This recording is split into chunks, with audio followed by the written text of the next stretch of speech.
Assalamualaikum warahmatullahi wabarakatuh. A'udzubillahi minasyaitonirrajim. Bismillahirrahmanirrahim. Alhamdulillahirabbil alamin. Allahumma shalli ala sayyidina Muhammad wa ala ali sayyidina Muhammad. Amma ba'd. Yang saya hormati Bapak Dodi Irawan selaku dosen pengampu studi Al-Hadis beserta teman-teman seperjuangan yang saya banggakan.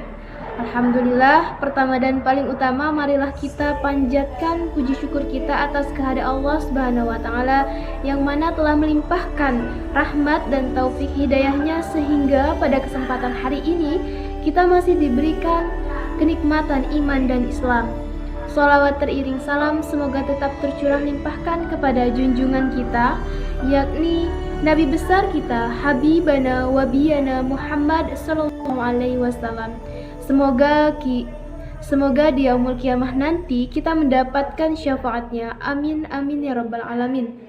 Baiklah, perkenalkan nama saya Siti Subaidah, NIM 2022034 dari Fakultas Dakwah Komunikasi dan Penyiaran Islam, Prodi Komunikasi dan Penyiaran Islam dari kelas KPI 1B.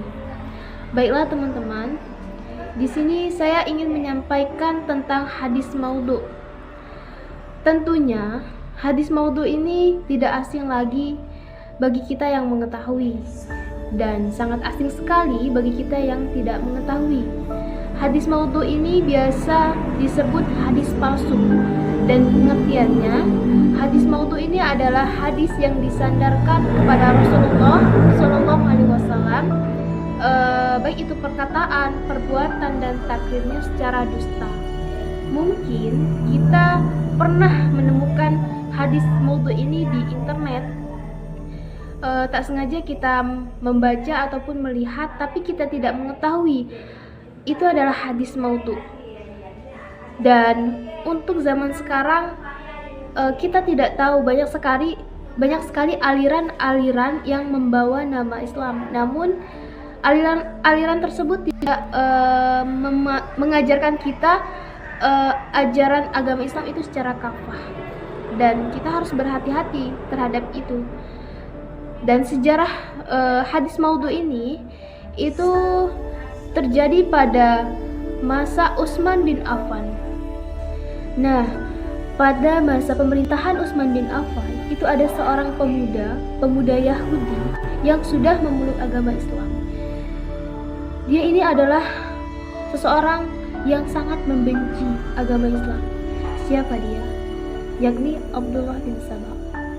Tapi dia ini pintar. Dia ini bertopengkan pembelaan terhadap Sayyidina Ali dan Al-Bait.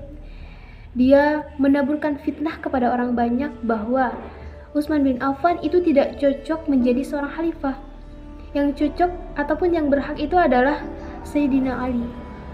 Karena Rasulullah Shallallahu Alaihi Wasallam pernah berwasiat, setiap nabi ada penerima, dan penerima wasiatku itu adalah Ali.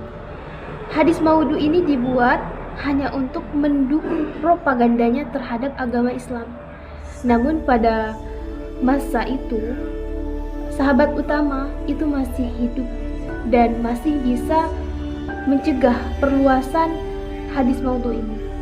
Setelah zaman sahabat berlalu, penelitian terhadap hadis-hadis Rasulullah Shallallahu Alaihi Wasallam itu mulai melemah, dan hal inilah yang menyebabkan timbulnya periwayat hadis maudhu yang menyebar di seluruh pelosok dunia. Dan apa sih yang menyebabkan timbulnya hadis maudhu ini?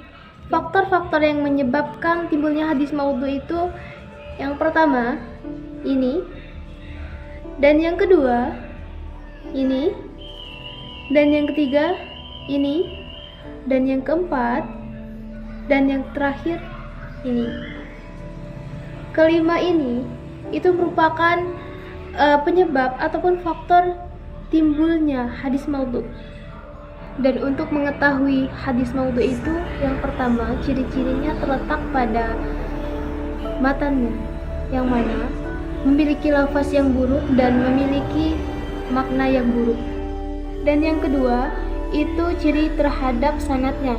Yang pertama, hadis itu diriwayatkan oleh seorang perawi yang tidak dapat dipercaya. Yang kedua, pengakuan si pembuat. Seperti apa? Misalnya, si A telah membuat hadis maudhu dan dia mengaku bahwa dia telah melakukan pemalsuan hadis seperti itu. Dan yang ketiga, itu kenyataan sejarah bahwa dia itu tidak hidup pada zaman itu. Misalkan dia ingin meriwayatkan hadis Rasulullah, namun dia tidak pernah ataupun tidak hidup pada zaman Rasulullah. Hal itu tidak bisa membuat hadis. Namun jikalau bisa, itu merupakan hadis yang palsu ataupun hadis maudhu.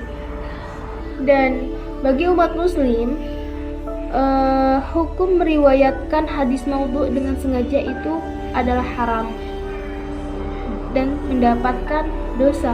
Dan apabila seseorang itu meyakini ataupun telah melakukan